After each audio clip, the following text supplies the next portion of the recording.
మధ్యప్రాచ్యంలో యుద్ధం ప్రపంచ ఆర్థిక వ్యవస్థపై పెను ప్రభావం చూపుతోంది. హోర్ముజ్ జలసంధి మూసివేత వల్ల కేవలం చమురు సరఫరా మాత్రమే కాకుండా ఔషధాలు, మొబైల్ ఫోన్లలో ఉండే చిప్స్, ఎరువులపై కూడా పడింది. పర్షియన్ గల్ఫ్, సౌదీ వంటి ఒపెక్ దేశాల తీరాల్లో వందలాది వాణిజ్య నౌకలు నిలిచిపోయాయి. ఫలితంగా ప్రపంచ దేశాల సరఫరా గొలుసు దెబ్బతింటమే కాకుండా వ్యవసాయం, తయారీ రంగాలు కుదేలయ్యే పరిస్థితులు ఏర్పడతాయని నిపుణులు హెచ్చరిస్తున్నారు. ద్రవ్యోల్బణం పెరిగి ధరలు ఆకాశాన్ని తాకుతాయని ఆందోళన వ్యక్తం చేస్తున్నారు. మధ్యప్రాచ్యంలో ముదురుతున్న యుద్ధం ప్రపంచ ఆర్థిక వ్యవస్థను తీవ్ర భయాందోళనలకు గురిచేస్తోంది. అంతర్జాతీయ వాణిజ్యానికి కీలకమైన హెర్మూజ్ జలసంధిని మూసివేసిన ఇరాన్ ఈ మార్గంలో వెళ్లే నౌకలను పేల్చేస్తామని హెచ్చరించింది. కేవలం 55 కిలోమీటర్ల వెడల్పు ఉన్న హెర్మూజ్ జలసంధి మార్గం ప్రపంచ ఇంధన రంగానికి జీవనాడి లాంటిది. ప్రపంచవ్యాప్తంగా సరఫరా అయ్యే చమురులో దాదాపు 31% అంటే రోజుకు సుమారు 1,30,00,000 బ్యారెళ్ల చమురు ఈ మార్గం ద్వారానే రవాణా అవుతుంది. ఇరాన్ తీసుకున్న నిర్ణయంతో ఇప్పటికే ఈ మార్గంలో నౌకల రాకపోకలు 70% పడిపోయాయి. పర్షియన్ గల్ఫ్లో సుమారు 55 ముడి చమురు ట్యాంకర్లు నిలిచిపోయాయి. Saudi Arabia, Kuwait, Iraq, UAE వంటి దేశాల చమురు ఎగుమతులు ఈ జలసంధి మూసివేతతో స్తంభించిపోయాయి. హెర్మూజ్ జలసంధి మూసివేతతో ప్రపంచ మార్కెట్లలో క్రూడ్ ఆయిల్ ధరలు భారీగా పెరిగిపోతున్నాయి.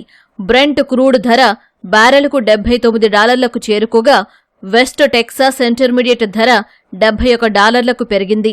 వారంలోనే ఈ ధరలు 8% ఎగబాకాయి. అయితే 1970 నాటి పరిస్థితులతో పోలిస్తే ప్రస్తుతం అమెరికా అతిపెద్ద చమురు ఉత్పత్తిదారుగా ఎదగడం కొంత ఊరటనిచ్చే అంశం. అటు రష్యా, సౌదీ వంటి ఒపెక్ దేశాలు రోజుకు 2 లక్షల బ్యారెళ్ల అదనపు ఉత్పత్తిని పెంచి మార్కెట్ను స్థిరీకరించే ప్రయత్నం చేస్తున్నాయి.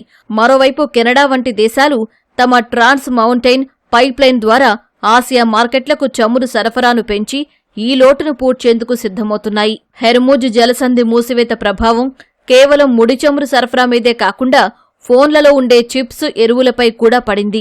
పర్షియన్ గల్ఫ్, ఒమన్, యుఏఈ తీరాల్లో భారత్ నుంచి ఎగుమతయ్యే అత్యవసర ఔషధాలు, ఆసియా దేశాల నుంచి సరఫరా అయ్యే సెమీకండక్టర్ చిప్స్, బ్యాటరీలు రవాణా చేసే నౌకలు భారీగా నిలిచిపోయాయి. అంతేకాకుండా మధ్యప్రాచ్యం నుంచి వచ్చే నైట్రోజన్ ఎరువులు, ప్లాస్టిక్ తయారీకి వాడే పెట్రోకెమికల్ సరఫరా నిలిచిపోవడంతో వ్యవసాయం, తయారీ రంగాలు కుదేలయ్యే ప్రమాదం కనిపిస్తోంది. యుద్ధం ముదిరితే ఈ వస్తువుల కొరత ఏర్పడి ధరలు ఆకాశాన్ని తాకడం ఖాయమని నిపుణులు హెచ్చరిస్తున్నారు. మధ్యప్రాచ్యంలో యుద్ధంతో సముద్ర మార్గాలే కాకుండా గగనతల వాణిజ్యం కూడా సంక్షోభంలో పడింది. యుఏఈ, ఖతార్, కువైట్ వంటి దేశాల్లోని విమానాశ్రయాలు మూతపడటంతో వేల టన్నుల విమాన కార్గోలు నిలిచిపోయాయి. విలువైన ఎలక్ట్రానిక్స్, ఆహార పదార్థాలు, అత్యవసర మందులు సహా పలు వస్తువులు విమానాల ద్వారానే రవాణా అవుతూ ఉంటాయి.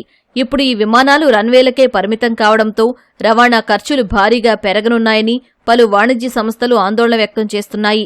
యుద్ధం కారణంగా ఏర్పడ్డ సంక్షోభాన్ని నివారించేందుకు పర్షియన్ గల్ఫ్లో నౌకల ప్రయాణానికి భరోసా కల్పిస్తామని అమెరికా అధ్యక్షుడు డొనాల్డ్ ట్రంప్ అన్నారు. అవసరమైతే అమెరికా యుద్ధనౌకల కాన్వాయ్ రక్షణలో చమురు ట్యాంకర్లను హెర్మూజ్ జలసంధి దాటిస్తామని హామీ ఇచ్చారు. పొలిటికల్ రిస్క్ ఇన్సూరెన్స్ ను తక్కువ ధరకే అందిస్తామని ట్రంప్ ప్రకటించారు.